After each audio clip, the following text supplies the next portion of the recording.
Potato വെച്ചിട്ടുള്ളൊരു simple സ്നാക്സിൻ്റെ video ആണ് ഇട്ടത്. കുഞ്ഞുങ്ങൾക്കൊക്കെ ഒത്തിരി ഇഷ്ടപ്പെടും.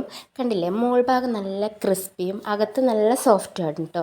ഇത് കുഞ്ഞുങ്ങൾക്ക് മാത്രമല്ല മുതിർന്നവർക്കും ചുമ്മാ ഇരുന്ന് ഇങ്ങനെ കഴിക്കാനായിട്ട് നല്ല രസമുണ്ടായിരിക്കും. ചൂടോട് കൂടി കഴിക്കണം കേട്ടോ. അതോ സോസും കൂടി ഉണ്ടെങ്കിൽ അടിപൊളിയായിരിക്കും. എങ്ങനെ ഉണ്ടാക്കാൻ നോക്കാം. അതിനായി ഞാനൊരു 4 ഉരുളക്കിഴങ്ങ് കഴുകി അരിഞ്ഞ് വൃത്തിയാക്കി എടുത്തിട്ടുണ്ട്. ഇത് കുക്കറിലിട്ട് പുഴുങ്ങിയെടുക്കുകയാണ് ചെയ്യുന്നത്. നല്ല പോലെ വേവിച്ചെടുക്കണം. നമുക്കത് ഉടച്ച് എടുക്കാനുള്ളത്, അതുകൊണ്ട് നല്ല പോലെ വേവിച്ചെടുക്കുക. 3-4 വിസിലോളം ഞാൻ വേവിച്ചെടുത്തിട്ടുണ്ട്. എന്നിട്ടൊരു പാത്രത്തിലോട്ട് ഇട്ടിട്ട് ഇതുപോലെ ഇങ്ങനെ ഉടച്ചെടുക്കുന്നുണ്ട്. നല്ല ഫൈനായിട്ട് ഉടച്ചെടുക്കണം, കട്ടകളൊന്നും പാടില്ല. നല്ല പോലെ ഇതേപോലെ ഉടച്ചെടുത്തതിന് ശേഷം ഒരു 4 ടീസ്പൂണോളം കോൺഫ്ലവർ ചേർക്കുന്നുണ്ട്.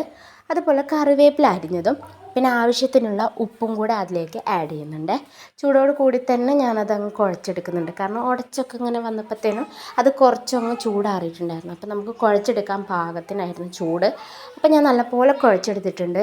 നമ്മുടെ കയ്യിൽ ഒട്ടിപ്പിടിക്കുകയൊക്കെ ചെയ്യുന്നതിന് കുറച്ച് വെളിച്ചെണ്ണ അല്ലെങ്കിൽ കുറച്ച് വെള്ളത്തിൽ കൈയൊന്ന് മുക്കി എടുക്കുക എന്തെങ്കിലും ചെയ്താൽ മതി. എന്നിട്ട് ഇതേപോലെ ബോൾസാക്കി വെച്ചിട്ട് നമ്മുടെ ഇരുമ്പിൻ്റെ ചട്ടിയാണ് ഞാൻ വെച്ചിരിക്കുന്നത്. അത് നല്ലപോലെ ചൂടായപ്പോൾ അതിലേക്ക് സൺഫ്ലവർ ഓയിൽ ഒഴിച്ചിട്ടുണ്ട്. സൺഫ്ലവർ ഓയിൽ നല്ലപോലെ ചൂടായതിന് ശേഷം മാത്രം ബോൾസ് അതിലോട്ടിടുക.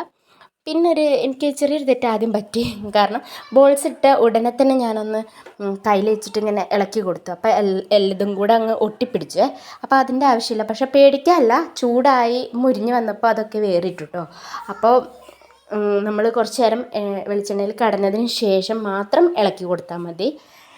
ഏതായാലും അടിപൊളിയായിട്ട് കിട്ടിയിട്ടുണ്ട്. നല്ല ക്രിസ്പി ആയിരുന്നു. കഴിക്കുമ്പോൾ ആ ചൂടോടുകൂടി കഴിക്കണം കേട്ടോ. അപ്പോൾ അതിൻ്റെ ടേസ്റ്റ് നല്ല സോസൊക്കെ കൂട്ടി ചായയുടെ കൂടെ കഴിക്കുക, അടിപൊളി. അപ്പോൾ ഓക്കെ, ബൈ.